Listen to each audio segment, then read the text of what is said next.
Ya nos habíamos saludado, pero siempre había querido hacer eso frente a las cámaras, el famoso saludar a alguien y luego a las El cámaras. hacerte como que no te Hola, viste ¿qué antes, tal? ¿no? Que Ajá. llegaron todos al momento. Sí, el hola, ¿qué tal? Bienvenido, buenas tardes, ¿cómo te va? Es un gustazo, Sopitas. Gracias por la invitación. Al revés, es un placer que además te podemos ver en Fox Sports habitualmente, pero desde hace un par de años te hemos podido leer con este libro que se llama Latitudes, que recopila gran parte de tu experiencia como corresponsal, como reportero, como ciudadano del mundo, ¿no? O sea, eran Carol Boitila y tú, ¿no? O sea, más de 100 países. Él daba más paz, yo daba más ansiedades, pero no, muy diferente y con mucho respeto. No, totalmente. Pero más de 100 países recorridos, años y años de estar adaptándote a culturas, a lugares, a situaciones. Y en una chamba que de lejos o desde acá todo el mundo la vemos y decimos, puta, está increíble, segura, sí, yo quisiera estar 4 años en Londres o 3 años ¿no? Pero muchas veces nos olvidamos justo de todo lo que hay detrás de esas asignaciones y es parte de lo que compartes en Latitudes. Y es al menos la intención, Sopitas. Es un placer estar contigo tantas veces que nos encontramos, que si en Londres, que si en Sudáfrica, en muchísimos lugares, merodeando el estadio del Arsenal, tú con cara de mártir. Sí, como siempre, Sí, sufriendo, ¿Es como se ve ese estadio? hablando de ansiedades, ¿no? Sí, exactamente. Y muy entusiasmado con lo que salió con este libro. La primera versión hace 3 años le fue muy bien. Pero para el cambio de ciclo y cambiar de la editorial Cali Arena, que fue la que lo lanzó con la confianza de Rafael Pérez Gay, e irnos a Penguin Random House, que es un gigante con ese sellote ya de bestseller, había que renovarlo, había que actualizarlo. Mucha gente me decía, pero ¿por qué no hiciste una segunda versión? Porque yo no tenía pensado hacer un Latitudes 2. Yo desde que lo terminé empecé una novela, la cual estoy a punto de terminar. Y para el Latitudes 2 yo no le veía caso. Pero cuando lo quisieron relanzar y rehacer y actualizar capítulos, fue como surgieron crónicas ya mucho más cercanas a este momento. El Brasil posterior al Mundial, Chile en la Copa América de hace un año, la Europa actual con los atentados tan recientes de Bataclan, Claro. que me tocó estar muy cerca de esos momentos. Entonces es un libro mucho más actual que el anterior y más vivencial. Totalmente. Y además parte del libro es justamente esta oportunidad que nos ofreces de conocer los contextos políticos y sociales de las diversas regiones, ¿no? Está esta anécdota, por ejemplo, en África, que recuerdo de que le preguntas a un mesero, oye, ya en serio, ¿qué es África? Sí, ¿no? claro. O posteriormente en París, ¿no? También justo explicando pues, ese sentimiento de estar ahí tan cerca de los atentados, el Stade de France, que también lo has visitado en repetidas ocasiones, y con un contexto que además ustedes deben de saber que así de serio como se ve, Beto Lati es un gran fan de la música, por ahí cuteas a los Smashing Pumpkins. Sí, claro, que de hecho es muy chistoso porque siempre que nos vemos, Sopitas me pregunta de fútbol, yo le pregunto de música. Exacto. Y él me pregunta por el convivio con Arsène Wenger, yo le pregunto por si Tom York es buena onda. Cada quien a su pasión, ¿no? Tal cual. Sí, bueno, capítulos muy musicales, sobre todo el del San Pauli, un equipo entrañable. De verdad que al que le gusta Rage Against the Machine, Bad Religion, Manu Chao, tiene que irse a parar a entender el vínculo o la Song Number 2 de Blur, que suena cuando va a brincar a la cancha este equipo, o AC/DC, un equipo antisistema, un equipo hippie, un equipo muy apoyado también por las sexoservidoras del puerto de San Pauli. Es entrañable. Bueno, cuando estuvieron a punto de quebrar las propias, los broteles y las exoservidoras, echaron ahí la mano económicamente para salvar al equipo, que después tuvo este rápido ascenso a la Bundesliga, ¿no? Que era un sueño. No me gusta bien la Bundesliga, me gusta a mí un es equipo pequeño, porque lo de menos es el resultado. No, es toda una actitud, es toda una postura antifascista, antinazi. Todo lo que representa también Hamburgo, que en este recorrido que hago por San Pauli, pues recuerdo las fotos emblemáticas de lo que en ese momento era el cuarteto, todavía con Sutcliffe integrado a aquellos Beatles. Es un equipo especial San Pauli, pensando en lo musical, ¿no? Pero siguiendo con esto también, y esto es algo que nos ha unido mucho, Sopitas, platicar de la música en los sitios a los que he ido. El capítulo de Zimbabue, que pensaban que me habían detenido y que ya estaba la noticia por todos lados, que yo estaba en la cárcel, en las mazmorras de Zimbabue. Aquí retomo una banda muy buena que es Freshly Ground, que con la música que ellos plantean para criticar a Mugabe, al dictador de Zimbabue. En muchos capítulos la música es un hilo conductor, evidentemente, o en el de Chile, con los tres. Que escuchar a los tres hablando de su relación con la dictadura de Pinochet y cómo la padecieron fue muy interesante para mí, ¿no? Así es. O bueno, si ustedes nos están sintonizando, está nuestro querido Pablo ahí respondiendo todos sus mensajes. Saludos. Echando ahí un ojo, nos estará corriendo también algunas preguntas que tengan para el buen Beto Lati. Y justo siguiendo con la música, yo debo confesar que hay un episodio que envidio y digo... ¿no? Y que incluso lo vi en televisión, estaba en Londres, pero lo vi en televisión y dije, se subió al tren de Africa Express. Echaste ese recorrido con Damon Albarn y músicos africanos. Salió de... Hicieron todo un recorrido y él iba retomando ritmos. A mí lo que me gusta de Albarn es que en vez de quedarse con Blur, que cualquiera yo hubiera estado agradecido por lo que él hizo en esa etapa de su vida, ha ido innovando y ha ido cambiando. Y cuando yo me encuentro con él, también iba a lanzar una ópera, que creo que no le fue tan bien. El Monkey Journey to the West, sí, ¿no? Y no le fue tan bien, pero es de mucha valentía que un tipo ya tan connotado en el mundo de la música lo sigue intentando, ¿no? Además enfermo por el Chelsea. Sí. Muy clavado con su afición por el Chelsea. Cuando empiezas a hablar con él, lo ves caído, lo ves desguanzado.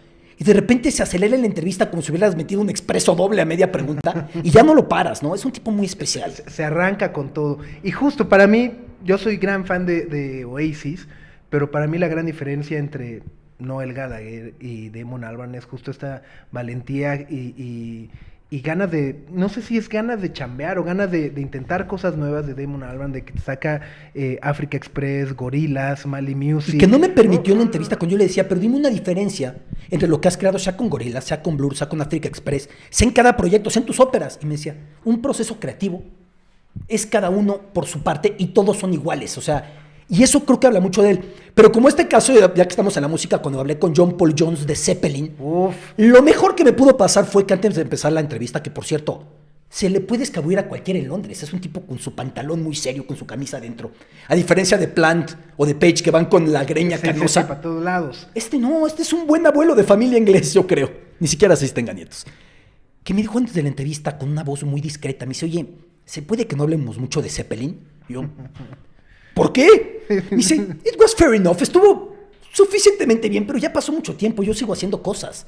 Y eso es toda una postura ante la vida, ¿no? No vivir de lo que hiciste hace una eternidad, ni aunque sea Zeppelin. Totalmente, y creo que además es una buena lección de vida, ¿no? Yo un poco es también como decir, bueno, pues el pasado, si hoy te dan un premio, pues ya te lo dieron hoy, pero mañana pues tienes que talacharle. Y es algo que mencionas en tu libro, ¿no? O sea, ese tiempo y espacio, ¿no? O sea, el país o la sede no va a volver a ser el mismo.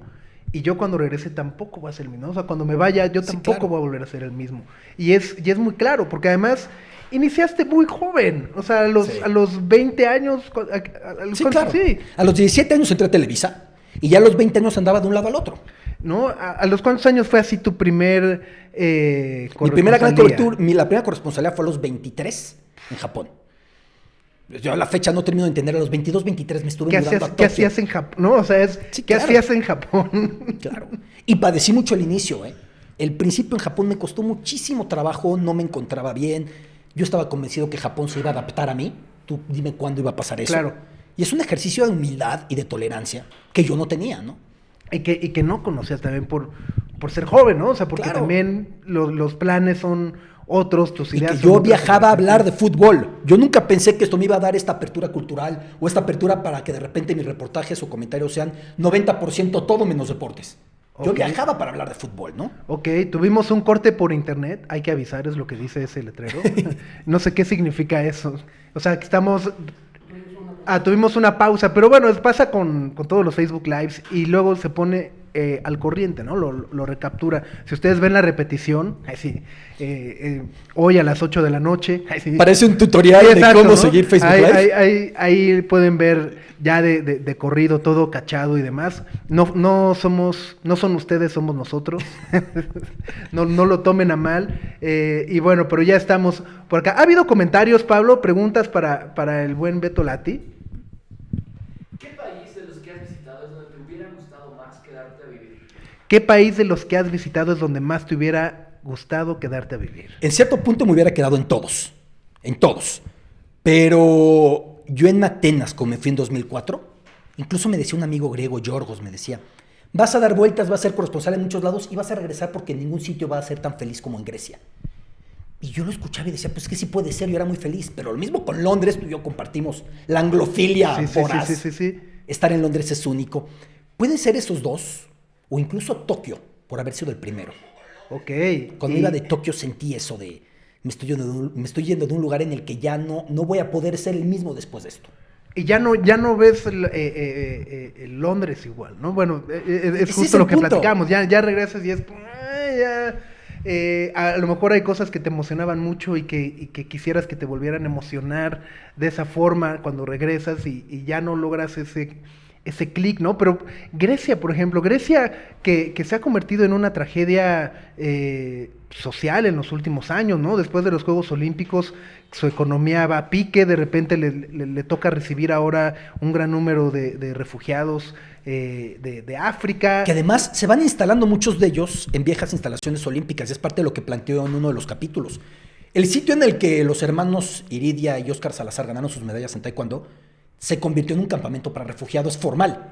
Pero el complejo de Linicón, donde había muchas instalaciones, por ejemplo, béisbol, que ningún griego jugaba, pues tuvieron que hacer equipo, se hizo un campamento informal y con mucha violencia hacia los refugiados, con mucha problemática, porque era el punto de entrada y al intentar ir hacia arriba los Balcanes, las fronteras se habían cerrado. Y en muchas instalaciones olímpicas ya sin uso, porque no tuvieron más uso, muchos se fueron instalando, ¿no? Y es una Atenas que ya no va a regresar jamás, con mucha pena, pues por todo el pueblo griego. Totalmente. Leía hoy que en los últimos 3 años parece que los griegos han perdido el 30% de su poder adquisitivo, ¿no? Del valor de su moneda.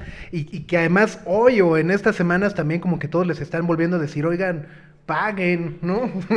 Ahora, Europa se voltea y dice, oigan... Sí, claro. Cáiganse. Porque además impuestos de otros países van intentando rescatar a Grecia y a su vez Grecia con compromisos de austeridad muy fuertes. Es una sociedad que quedó muy golpeada. Es el precio de unos olímpicos carísimos, aparte sopitas, los primeros después del 11 de septiembre. La seguridad, lo que gastó Grecia fue impresionante y le costó mucho recuperarse por hacer instalaciones que no tienen uso.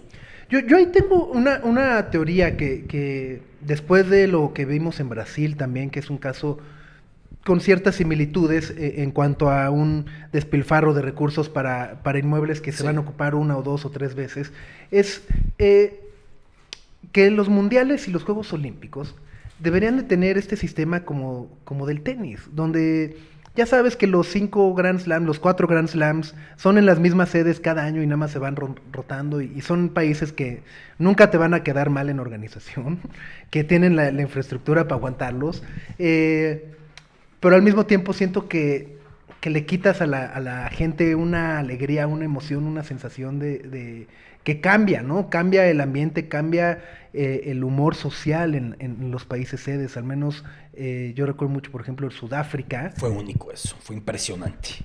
Ver la unión, que de repente te decían, no, pues es que desde el apartheid no ocurría esta unión entre negros, blancos, porque todos somos sudafricanos. Sí, que es un gran golpe para la moral, y de hecho decía Jacob Zuma, el presidente sudafricano, decía que para lo que el mundial había servido con tanto gasto era para cohesionar una población muy dispersa, ¿no?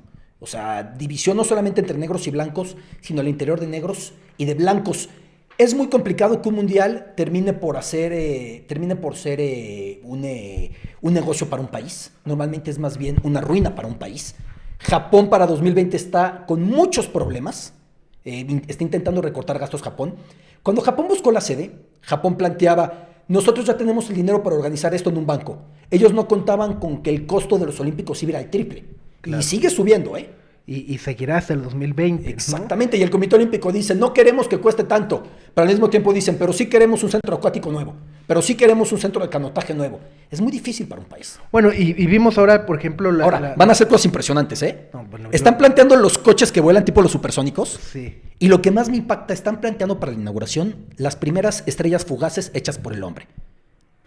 Va a ser una especie de pirotecnia desde un satélite que si le sale, de verdad sí va a ser impactante. Es lo que esperamos de Japón. Y le va a dejar calientita ahí la estafeta para Los Ángeles, ¿no? Que veamos también... Que ahí viene un tema porque la elección de Trump le complicó mucho. Exactamente. El favorito hoy es París para 2024. Es el favorito. Budapest, muy pocas opciones. Pero si de pronto en Francia, en las elecciones de mayo, la extrema derecha que está fuerte, ojalá que no... Le Pen. Exactamente, apareciera, pues Los Ángeles puede retomar puntos. Los Ángeles perdió mucho apoyo a raíz de la elección de Trump. Bueno, todo Estados Unidos perdió mucho Sí, apoyo, bueno, ¿no? O sea, así de... hasta para Coachella. Exacto, así de, bueno, ahora no vamos a Coachella, vamos al Primavera Sound, ¿no? O lo que sea. Otra pregunta que han mandado, Pablo, para Beto. ¿Cómo se puede hacer un buen periodismo viajero y crónica aún con limitaciones editoriales, falta de presupuesto e inseguridad en algunos sitios? ¿Podrías aconsejar? A ver, ¿cómo se puede hacer un buen periodismo viajero y crónica aún con limitaciones editoriales, económicas y la inseguridad? A ver, nunca ha sido más fácil ser periodista que hoy, como nunca ha sido más fácil ser músico que hoy, como nunca ha sido más fácil ser cineasta que hoy.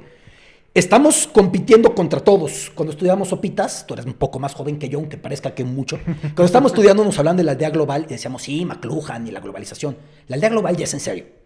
Si tú metes tu música a un lugar de nicho en el que tú pretendas estar compitiendo con los que hacen música parecida, ya te van a escuchar los que pretendes. Y tener también los medios para grabarte, la consola es mucho más fácil, igual si eres un cineasta, grabar con un celular, etcétera, etcétera. Lo mismo con el periodismo. Nunca ha sido más fácil y nunca ha dependido tanto del talento. Pero eso al mismo tiempo nos hace competir a los periodistas con la gente que puede aportar contenidos periodísticos, pero no necesariamente lo es, o no tiene el rigor periodístico, o no tiene la verosimilitud, o no tiene la objetividad, o no del contexto. Es decir, cualquiera que saque una foto en el momento indicado. Ahora viene la película del avión en el Hudson, creo que se llama Tom Sully, Hanks, ¿no? con Sully, sí. Ese fue uno de los primeros momentos cuando Twitter le pudo ganar la nota a cualquiera que estuvo pasando por ahí, Claro. que al periodista de rigor. Y creo que eso es muy valioso, pero entonces el periodista que viaja ahora está comprometido a entregar más contextos, más razones, más coyunturas, y no estar peleando contra la otra manera muy pronta de dar la foto, sino estarla retomando y haciendo más fuerte su periodismo con eso. Y que además es un tema que para los jefes o para las empresas o los patrones es complicado de explicar o de entender, ¿no? O sea, este tema de cómo tenemos una persona que no está 24, no, dices, ¿no? O sea, ¿por qué no tenemos el viral del no sé qué? Y es porque pues está haciendo otra cosa, ¿no? Cuando yo estaba en Atenas, hubo varios ataques de grupos anarquistas, que sí contra la sucursal de un banco que patrocinaba a los Olímpicos, que sí contra la marca de hamburguesas de los Olímpicos, contra varios puntos en su protesta porque ellos ya sabían que no les faltó razón, que estaban gastando de más. Y me llamaban de México, llegó un cable que hubo una bomba en tal suburbio de Atenas y me decían, ¿cómo se te fue? No, pues, ¿cómo me voy a enterar? ¿No? Hoy por hoy hubiera sido invivible, porque evidentemente mucha gente hubiera tenido las fotos y hubieran dicho, pues si tú estás en Atenas, ¿por qué estamos teniendo que utilizar fotos que están circulando en redes, no? Y vete a saber qué foto es auténtica y qué foto es truqueada. Se hace más complicado, pero si lo logras utilizar, creo que entonces encuentras una muy buena manera para hacer más profundo tu mensaje. Totalmente. Y sobre el tema de presupuesto, creo que también es ahí una idea de negocio, ¿eh? O sea, sí podrías, creo, armarte ahí unas buenas guías de viaje para recorrer el mundo, porque también los viáticos uno los sufre, ¿no? Sí, claro, y hay lugares como Tokio en los que el dinero no es dinero, ¿no? No, el dinero no rinde. No alcanza. No hay manera. Y más allá de eso, entender que al viajar, lo importante es moverte como te puedas mover y que a veces la manera en la que te muevas es parte del relato mismo.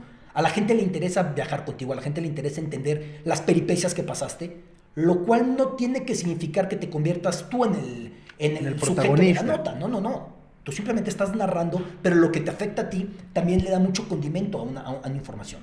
Claro. Oye, ¿has estado con el Dalai Lama? Sí. ¿Has ido también con Maradona, con Beckenbauer? Bueno, con grandes personalidades, con grandes íconos de la historia, de la cultura. Si tuvieras que elegir uno de estos encuentros, una de estas memorias, ¿cuál sería tu favorita? La que recuerdas y dices, te cae, qué afortunado fui. Es que cada uno fue especial a su manera y seguro te ha pasado igual con los músicos. Sí. Así como algunos te habrán desilusionado mucho, ¿no? Sí. Ahora se me ocurre ya pensando en música, cuando estaba yo esperando que saliera Nadal, ubicas perfecto que en la Arena O2 de Londres, donde se juega el torneo de maestros, acaba de ser. En noviembre, sí. Exactamente. Hay una entrada a un afluente del Támesis y muchos llegan en barquito. En lanchita, en sí. lanchita. Yo pensaba que Nadal iba a llegar. Cuando llega a la lancha veo que sale la pareja de doblistas de Polonia, cuyos nombres no recuerdo. Dije, pues no. Y atrás veo que viene un tipo en gabardina, con su candado, con rapado. ¿O es Peter Gabriel? Y tiene 5 segundos para reconocerlo, ¿no? Claro. Y ya lo empecé a entrevistar y me habló que sí, que le encantan los olímpicos, pero ojalá hubiera olímpicos orgánicos, porque estos ya son químicos, ¿no? Con lo que se meten los atletas. Los atletas, ¿no? Por ejemplo, eso de Gabriel a mí me impactó, ¿no? Esa sencillez. El Dalai Lama, que el chino bretón, el camarógrafo, le estaba colocando el micrófono, no es cosa fácil en la túnica, él está acostumbrado a corbatas, a camisas, y no podía. Y se le caía, y el Dalai, para tranquilizarlo, le agarra la cara y le dice, beautiful Mexican face. Bueno, el chino lo quiero mucho, pero creo que es todo menos beautiful, ¿no? Nos quedó así marcada la anécdota, por ejemplo, con el Dalai de ese momento, pero impregnando de paz a todo. Mira, si el Dalai era capaz de descubrir la belleza en ese rostro, es que sí. Su mensaje es muy auténtico. Iba a aguantar vara. Por ejemplo, Lech Walesa. Entras a su oficina en Gdansk, muy cerca de los astilleros en los que empezó todo su movimiento que cambió el siglo XX, y no hay un detector de metales. Vas caminando y de repente, cuando me doy cuenta, está el señor escribiendo en una computadora. Así, directamente. Son las cosas que te impactan muchas veces las entrevistas. O en un avión con Franz Beckenbauer. Sí. Es increíble, ¿no? Estaba respondiendo sus candidatos para Balón de Oro ese año. Nos iba preguntando a todos nuestra opinión. Oye, y bueno, y también justo por ahí en el libro mencionas, me parece, a Di Stefano, ¿no? Que dices, me va a agarrar a bastonazos. Esa fue muy fuerte. Esa me costó mucho tiempo superarla. Di Stefano es un mito, sobre todo, porque hay pocas imágenes. Sí están los goles de las finales de Liga de Campeones o la entonces Copa de Campeones, pero no lo conocimos tanto, ¿no? Entonces hay otra distancia. Y cuando llegué frente a Alfredo Di Stefano, iba con su bastón. Le pedí una entrevista. Le digo, oiga, ¿y este Madrid puede alcanzar las glorias del suyo? Era un Madrid que había ganado 3 Champions en 5 años. Sí. ¿No? Me dije, ¿cómo me preguntas eso? ¿Y cómo me preguntas eso? Y por ahí iba pasando Gento y me acusaba con Gento. Y luego iba pasando Amancio y me acusaba con las glorias aquí al Madrid. Te señalaban. Y los demás le decían, no, Alfredito, pues no está mala pregunta. ¿También tú? Ya éramos muchos. O sea, eras un intruso. Exactamente. Entre el Real Madrid de los 50. Eso me pasó con Di Stefano en la entrevista. La verdad es que lo mejor de la entrevista fue que se enojó conmigo. No me dijo nada. Ya estaba fúrico el señor. ¿Cómo dices eso? Y empezaba a toser y se aflojaba la corbata. Y yo decía, no, a ver si no... Piedad. Estoy dañando patrimonio del fútbol. de la humanidad, sí. Casi, ¿no? Muy bien. ¿Alguna otra pregunta para Beto, Pablo? ¿La experiencia más extraña que has tenido que atravesar en alguno de tus viajes? La experiencia más extraña que has tenido que atravesar en alguno de tus viajes. A ver, el capítulo menos futbolístico, vale la pena decir que el libro no es de fútbol, hay para futboleros de nicho, hay para los que ven en el fútbol nociones sociales, políticas, históricas, y hay meramente de viajes. El capítulo menos futbolero, o casi no futbolero, es el de Myanmar, la antigua Birmania o Burma. Al ir a ese país tienes que llevar billetes planchados, porque si están muy arrugados no te los aceptan. Como los taxistas de acá luego. Pues, haz de cuenta. Cuando yo iba llegando ya no me aceptan mis billetes porque ya eran billetes muy desgastados. Y conseguí de milagro en un mercado itinerante en el lago Inle que unos turistas de Estados Unidos me los cambiaran. Me decían, no, pues a la próxima te recomiendo que traigas tu plancha. Entonces en el hotel pues vas poniendo tus billetes a tono. Todo Myanmar es diferente. No sé cuánto haya cambiado de 3 años que fui para acá, porque hay una gran apertura a raíz de que cayó la junta militar. Pero todo en Myanmar es diferente. Cómo se baila, cómo se come. Toda la comida va condimentada, por ejemplo, con camarón que entierran un tiempo para que concentre más el sabor. Todo es diferente. Entonces, si de repente te fastidias que en el mundo las cosas se han hecho iguales, Myanmar era o es un rincón para eso. Y es curioso que en un libro de Orwell, de hace unos 100 años, él ya dice, todo es diferente en Burma, ya cambió el nombre del país. Pero sí, sigue siendo diferente ese lugar. Myanmar, por decir una cosa, ¿no? Sí, y es una belleza además. Oye, y también, ¿cómo le haces para sobrevivir al estrés? De repente, justo en estos episodios donde dices, bueno, pues había días donde me tocaba recorrer 1500 kilómetros, que es una locura, ¿no? Es que sí, hubo días que hice 1500 kilómetros en coche. Sí. Y tener que regresar para mandar el material, ¿no? Exactamente. Yo me estresaba mucho, quizá por eso fui dejando mi pelo regado por cada país en el que viví, hasta que en 2008 decidí que podía ser mi última corresponsalía y la tenía que vivir contento, disfrutándola. Tuve la suerte de que todavía vendrían otras 3 después de esa, pero ya la pasé diferente. Yo creo que sobre todo entendiendo que el trayecto es parte mismo del viaje. El que piensa que el viaje es solamente la estancia, pues desperdicia buena parte del mismo, ¿no? A veces en coche, a veces en trenes, a veces con situaciones muy extrañas. En algún tren en Inglaterra, por ejemplo, un hooligan que iba al lado, que le dijo a mi camarógrafo, duermes muy bonito. Pensamos que lo estaba provocando y que era pleito, pero no. Me gustó mucho cómo dormía mi camarógrafo. O sea, cosas así que te van pasando en el viaje que terminan por hacer la anécdota. Totalmente. Y con la familia, lejos de la familia. Claro. Y luego justamente es esta familia adoptada, tus camarógrafos, tus fixers, supongo. Bueno, fixers para que no se va a malinterpretar, son justamente personas que se dedican a conseguir entrevistas, a contactar tengo que decirte gente, algo, periodistas. nunca utilicé, ¿eh? ¿Nunca tuviste fixers? No, nunca ¡Wow! utilicé. Ahora soy mucho Yo más llegaba fan. a contratar un camarógrafo casi siempre. En un par de ocasiones me llevó una persona de México y hacíamos todo. Al contratar a alguien del país, tenías ya cierta entrada a contactos. Ok, exacto, que ese es un poco Pero lo es que muy se común, dedica, con ¿no? más presupuesto contratan un fixer. Un fixer para que te presente, te A contacte, nosotros se te nos diga sirve por el dónde. presupuesto en departamentos perfectamente ubicados con la mejor vista para colocar la antena y transmitir. Vamos, pensar en un Facebook Live.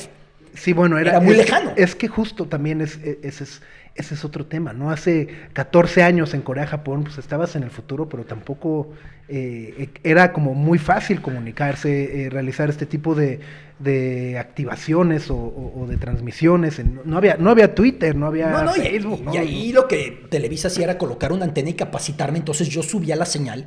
Luego de repente cuando el invierno estuvo muy fuerte en Múnich se movió el plato. Yo no sé si estábamos ya mandando señal a Singapur o a dónde estamos mandando los reportajes. Y era subirte a la azotea en plena nevada y a darle hasta que te dije en México, ya te vemos. Ha cambiado muchísimo esto. Sí. Una Live View o un Facebook Live, te cambian todo. Totalmente, nos facilita y nos acerca.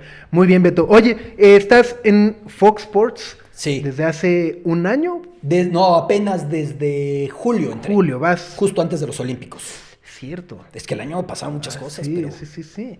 Oye, ¿qué tal estos nuevos Olímpicos? Te vimos en Fox Sports, en Claro, ¿no? Sí. En esta ceremonia de clausura que para mí fue más espectacular que incluso la inauguración de repente. ¿Cómo ha sido tu experiencia también de ahora adaptarte y vivir en México? Después de vivir en tantos lugares, regresar a tu hogar que dejó de ser tu hogar durante 15 años. Siempre es más complicado la readaptación a tu país por una razón. Cuando vas a un país ajeno, te adaptas. Dices, no importa cómo, pero yo tengo que adaptarme porque yo soy el ajeno. Cuando vas al tuyo, le exiges. Quisiera que en México muchas cosas fueran diferentes, así como no cambio este lugar Claro. por nada, ¿no? Así como el vivir lejos me ha permitido entender la magnitud de este lugar y su oferta cultural y la riqueza de su gente, no siempre viviendo acá lo terminas de notar. Y muchas cosas que ya quisieran tener países muy consolidados en instituciones y en industria, ya quisieran tener de lo que tenemos en México, muchísimas cosas. Pero a lo que voy es, a tu país le exiges más. Y eso hace a veces más complicada la adaptación de vuelta. Y la comparación constante, ¿no? O sea, vaya, a nosotros nos pasa que de repente vas de vacaciones y dices, no, pues es que pues el metro, ¿no? El metro de Londres, ahí sí hay sistema público de transporte, aquí, ¿no? Y entonces empiezas como a comparar, Creo que de nueva por cuenta salud mental son o contextos diferentes. para no volverme más loco de lo que ya estoy, creo que yo decidí no comparar por ahí de la quinta corresponsalía. Creo que tanto estuve comparando a los alemanes con los griegos por mi nostalgia por Atenas. Uh-huh. Imagínate tú, llegué a vivir a Alemania con puro equipaje para vivir en Grecia. Yo estaba ahí congelando. O sea, tanto padecí comparándolos que yo creo que ya no me gusta hacerlo, güey. ¿Y cuántos idiomas hablas? O sea... Estoy por empezar clases de ruso. Ok. Estoy por empezar. Aunque no vaya a vivir en Rusia, yo quiero aprender ruso. Siempre he querido hablar una lengua eslava. Y me defiendo en 11 idiomas. 11 idiomas. Mal que bien, ahí sobreviviendo. Ay, Sí, digo, no. 11 idiomas, o sea, secretario de Relaciones Exteriores, embajador del, ¿no? Algo. Algo más tendrá que Te salir, digo. ¿no? Sí. 11 idiomas, qué difícil y qué admirable y estoy en shock. 11, o sea, porque no es de 2 o 3, 11. ¿Cuáles son? A ver, español, inglés, francés, italiano, alemán, portugués, que el portugués y el italiano se me han encimado mucho. Mandarín, japonés no muy bien. Zulu, pues no hay con quién practicarlo, Sí. tampoco es que haya con quién hablar en Zulu. Griego, hebreo. Cámara. Sí. Cámara. Y de todos, ¿cuál fue el que más trabajo te costó? A ver, en Zulu la bronca son las letras raras, ¿no? Creo que ya te lo había comentado alguna vez. Alguna letra, por ejemplo, la X es... La Q es... Y la C es... Son 3 letras diferentes. Y en mandarín, los modos tonales, que no es lo mismo ma o ma. Eso es lo que luego es la bronca. Aquí nos están ¿Qué pasó? poniendo ahí. ¿Cómo se dice saludos a la América? En Zulu. No, yo nunca ofendería a un equipo, pero No. Te voy a dar un ejemplo de por qué el mandarín hay que tener cuidado con las formas tonales. Si dices ma o ma, es diferente. Bueno, como... O sea, la primera es... Sí, Ajá, shao ni ma, ya la dije. ok. Ma o ma. O puede estar hablando del caballo. O sea, como leer o leer. Haz de cuenta exactamente. Una E o dos, una A o dos. Región, ciudad prohibida. Exactamente. Oye, Beto, muchísimas gracias Es por un placer, acompañarnos. Sopitas. Está increíble. El libro Latitudes, sold out en la FIL de Guadalajara. Sí, increíble. Es una edición de bolsillo. En el transporte público, en el metro, en el coche, en la escuela, en las vacaciones. Que está de verdad increíble y que te logra transportar no solamente a ciudades, a países, sino también a momentos, como bien mencionas, no solamente deportivos, sino sociales, que de repente tenías borrados del mapa, ¿no? Y para mí fue una experiencia muy linda poderlo leer y te agradezco mucho que además también nos compartas estos 15, 14 años de corresponsalías de viajes en un libro que es no únicamente para futboleros, sino para cualquier persona que quiera aprender más de el mundo en el que vivimos y de por qué lo vivimos como lo estamos viviendo ahora. Y esa es justo la intención, ¿no? Tratar de ponerle a cada ciudad y a cada cultura el color, la textura, el olor. Decía Rudyard Kipling que sin entender el olor de un lugar, no has viajado a él o no has estado en él. Ponerlo en letras no es tan fácil, pero ha sido un intento muy humilde y sobre todo para mí muy nostálgico, porque la única manera de regresar es escribiéndolo, ¿no? Recordándolo y escribiéndolo. Muy bien, Beto Lati Gracias, en Fox Sopitas. Sports. Pueden comprar su libro en albertolati.com, ahí está apareciendo ya el link. Ahora para que lo pidan, lo regalen de Navidad. Exactamente. En el intercambio de libros. Por cierto, voy a hacer un anuncio, tenemos nuestro librotón este sábado. Así, Felicidades.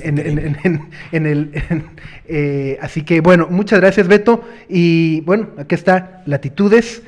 Yo les tengo que presumir que además me llegó dedicado por el buen Beto Lati. Y que logró entender mi letra. Luego dicen, qué bueno que no lo escribió a mano. Que decía mam. Al contrario, Bueno, Sopitas. muchas gracias. Sabes de la admiración y No, igualmente, siempre ha sido al un placer revés. encontrarnos por todos lados del mundo y ahora en México. Así es. Listo, pues muchas gracias. Los dejamos que sigan trabajando, regresar a trabajen. sus clases, en fin, muchas gracias por acompañarnos también en este ejercicio, es el primero que hacemos de esta forma, así que si les gustó, pues déjenos sus comentarios y lo estaremos repitiendo, si alguien quiere venir, pues también échenos ahí un mensaje. ¿Quién quita y esto sube, no? Y a la próxima traes a alguien más. No, ya después de Aparece 11 Vargas idiomas, Llosa aquí sentado. dudo que encontremos a alguien que hable más de 11 idiomas. No, ay. Muchas gracias a Ofelia Pastrana, que fue nuestra productora, creadora detrás de este Facebook Live, a Pablo, por supuesto, que estuvo leyendo ahí todos sus comentarios, a Miguel, que estuvo mandando mensajes detrás de cámara, y seguimos en sopitas.com. Cambio y fuera, muchas gracias, buen jueves para todos.